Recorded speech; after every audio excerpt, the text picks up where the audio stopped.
చూడండి లోపలేమో మృదువుగా పైన క్రిస్పీగా ఉన్నాయండి. నమస్తే అండి, నేను సునీతను. ఈ రోజున మనం శనగపప్పుతో వడలు చేసుకుందాం. మసాలా వడలు అవి చాలా క్రిస్పీగా తింటే చాలా బాగుంటాయి. ఒకటి తింటే 2 తినాలనిపించేటట్టు ఉంటాయి అన్నమాట. మనం ఈ కొలతలతో చేసుకుంటే దానికి కావాల్సినవి శనగపప్పు తీసుకున్నాను 1 కిలో బౌల్ అనమాట. ఇవేమో క్వాంటిటీ మీకు తెలియడానికి కోసం 1 కిలో చెప్తున్నానండి. దాంట్లో సగం అంటే 100 గ్రాములు 150 గ్రాములు దగ్గర 100 గ్రాములు అనుకోండి సాయి గుళ్ళు తీసుకున్నాను నేను. ఇవి 2 మిక్స్ చేసుకుంటాను. ఇవి నానబెట్టుకోవాలి. ఇవి 3-4 గంటలు నానిన తర్వాత అండి దాంట్లోకి అల్లం పచ్చిమిర్చి వేసేసుకుని మిక్సీ పట్టుకోవాలి. దాంట్లో ఒక 1/2 స్పూన్ గరం మసాలా వేసుకుంటున్నాం. ఎక్కువ వేయను మసాలా, నేను 1/2 స్పూన్ అయితే సరిపోతుంది. ఒక ఉల్లిపాయ తరుగండి. మన మసాలా వడలకి ఉల్లిపాయ తరుక్కోవాలి. మసాలా వడల కోసం అండి నేను 4 గంటల ముందే ఇలా నానబెట్టేసాను అనమాట. సాయిగుళ్ళను పచ్చిశనగపప్పుని ఇలా నానిపోయినాయి. వీటిని మిక్సీ పట్టుకుందాం. ఇప్పుడు ఇవి కడుక్కొచ్చేసిన శనగపప్పు అని నీళ్ళు లేకుండా మనం జారులో వేసుకోవాలి. గుప్పుడు పప్పు మాత్రం నేను గిన్నెలో వేసుకుంటున్నాను. కచ్చా బద్దగా కావాలి కదా మనకి, అందుకోసం నేను గుప్పుడు బద్దలు మాత్రం ముందు తీసి పక్కన పెట్టుకుంటున్నాను.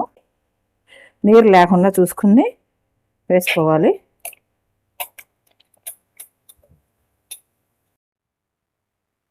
జార్లో వేసానండి కడిగేసిన పప్పు అంతా. ఇప్పుడు మనం 5 పచ్చిమిర్చి తీసుకున్నాం, ఇవి వేసేసుకుందాం. నేను ఇందాక చెప్పడం మర్చిపోయానండి, 1 స్పూన్ జీలకర్ర వేసేసుకుందాం. అల్లం తోలు తీసేసి తరిగానండి, అవి కూడా వేసేసుకుందాం. వీటన్నిటి ఒకసారి మిక్సీ పట్టుకొస్తాను. ఇలా కచ్చాబద్దాగానే శాంత పూర్తిగా నలగకూడదండి, ఇలా కచ్చాబద్దగా పట్టుకురావాలి. మిక్సీ ఆడేసాను నేను. దీన్ని మనం ఒక గిన్నెలో తీసుకుందాం. ఇందాక కాస్త గుప్పుడు పప్పులు తీశారు కదా,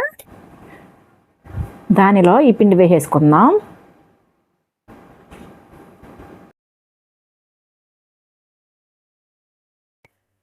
చూసారా, తడి లేకుండా పట్టుకోవాలండి. ఎక్కువ నీరు ఉండకూడదు అనమాట పప్పుల్లో, బైండింగ్ సరిగ్గా రావాలి కదా.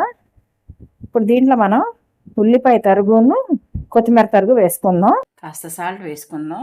రుచికి సరిపడా సాల్ట్ చూసి వేసుకోండి, కావాలంటే కలుపుకోవచ్చు. కాస్త పొడి మసాలా, గరం మసాలా అంటాం కదా, అది కూడా వేసేసుకుందాం. మసాలా ఘాటు కావాలనుకుంటే ఫుల్ స్పూన్ వేసుకోండి. ఉల్లిపాయలు కట్ చేశానండి 1, అది వేసేసుకుందాం.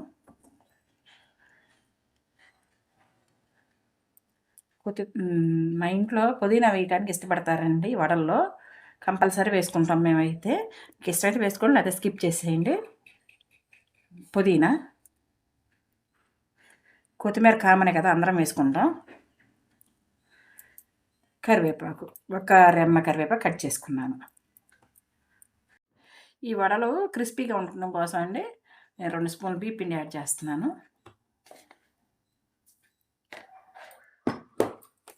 ఇవన్నీ కలిపేసుకోవాలి. పిండి అంతా మనం ఉల్లిపాయలు, కరివేపాకు, పుదీనా, కొత్తిమీర అన్నీ కలిసేటట్టు కలిపేసానండి బియ్యం పిండితో సహా. ఉప్పు సరిపోయింది కరెక్ట్గా. ఇప్పుడు మనం వడలు వేసుకుందాం. స్టవ్ వెలిగించండి. స్టవ్ మీద బాండీ పెట్టాను, బాండీలో నూనె వేసాను డీప్ ఆయిల్కి సరిపడా. ఇప్పుడు ఈ వడలు వేసేసుకుందాం.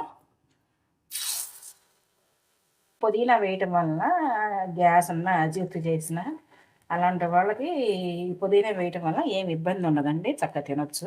పచ్చిశనగపప్పు వడల్లో మనం సాయిపప్పు కూడా యాడ్ చేయటం వలన బైండింగ్ బాగుంటుంది, టేస్ట్ బాగుంటుందండి. కావాలంటే వేసుకోవచ్చు, లేదా అచ్చంగా శనగపప్పుతో కూడా వేసుకోవచ్చు. ఇవి మీడియం ఫ్లేమ్లో పెట్టుకునే వేపుకోవాలండి, లేకపోతే పైనేమో వేగిపోతే లోపలేమో ఉడకం అనమాట. అందుకు మనం కొంచెం జాగ్రత్తగా చేసుకోవాలి. ఇవి మంచి ఫ్లేవర్ వస్తున్నాయండి వేగుతుంటే. ఇవన్నీ ఇలాగే వేగాలి, అన్నీ ఇదే మాదిరిగా వేగాలండి. వేపు వచ్చేసినవి తీసేసుకుందాం. అన్నీ ఒకే వేపుగా ఉంటేనే బాగుంటుంది. తీసేసుకుందాం.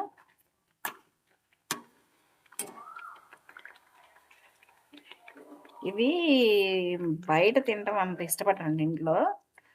అందుకే కొంచెం క్లైమేట్ చల్లగా ఉందని చెప్పేసి చేసి పెట్టవా అని అడిగారు. సరే అన్నీ ఇదే మాదిరిగా చేసుకోవాలండి వాళ్ళన్నీ.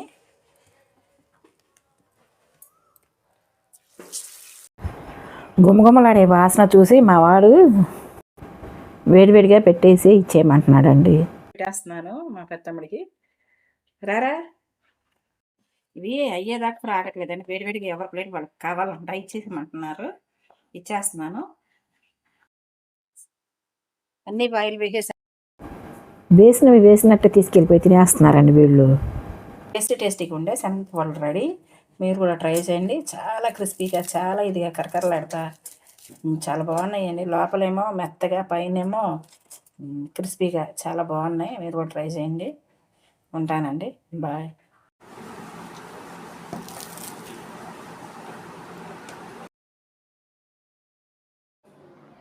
క్రిస్పీగా చాలా టేస్టీగా ఉన్నాయండి.